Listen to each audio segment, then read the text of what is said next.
Many people would wonder, not only across Europe but also in this country, that given the kind of image problem Islam had across Europe, what compelled you towards Islam? Good question. I had the same image initially of Islam. You had the same image? That everybody else has, because I only knew about Islam from the media, which wasn't very positive, and it wasn't very much. So when I was introduced to Islam by somebody who was just in the process of finding his faith, not a long-bearded mullah, but actually a handsome sports star, Imran Khan at the time, who had just won the World Cup for Pakistan, but it had completely passed me by because I'm German. I don't know, we don't have cricket in Germany.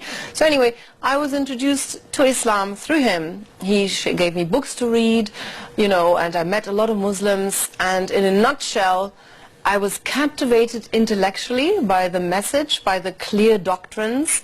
I loved the culture, you know, the Sufi music. You said something very interesting. You said you met someone who was himself in the process of discovering his faith. What do you mean by that? Well, I mean, at the time he was reading and studying Islam. This is 1992. Yeah, 1992 he was studying Islam intensely. He was buying a lot of books on Islam and shared them, you know, with me and with his other friends. And I was always interested in philosophy. I had an interest in ethics and spirituality. So, you know, I was captivated. I just started devouring these books.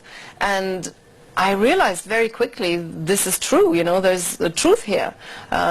Thinking, you know... Imran introduced you to Qawwali, to Sufism. As well, yeah. So it was really the Nusrat Fateh Ali Khan, him translating the lyrics, that touched me more deeply than any pop song on MTV. And it was the Sufi music that opened my heart to the culture and religion of Islam. The reading came later.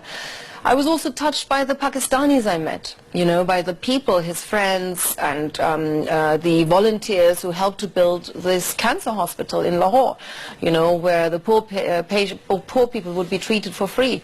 I was very touched by this effort, you know, how he managed to raise all these funds with an army of volunteers around the world who all wanted to be part of this project for no ulterior motive, just to serve God. When we talk about Imran Khan, inspiring you towards Sufism and Qawwali and Islam and books and reading. When you hear his critics, especially the feminists and the liberals in Pakistan, they think that Imran is naive, has no substance, he's not deep enough for the politics, he's ultra-conservative, he's an Islamist. You are presenting him as someone who is deep and substantial, looking for truth and meaning in life.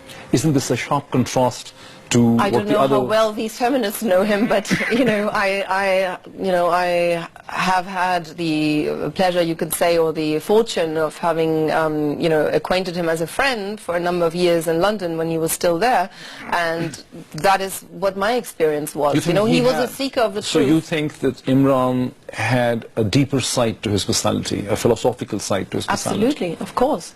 I was reading, you know, we were reading books, so many books, debating, you know, and he did basically dawah on me for 3 years, you know, telling me every single detail about Islam, the position of women, this, that, you know, the afterlife, asking profound questions, you know, what is the purpose of life?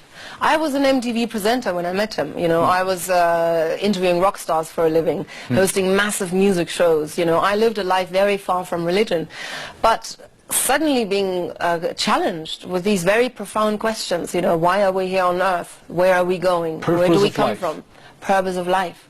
I hadn't had time to think about such things.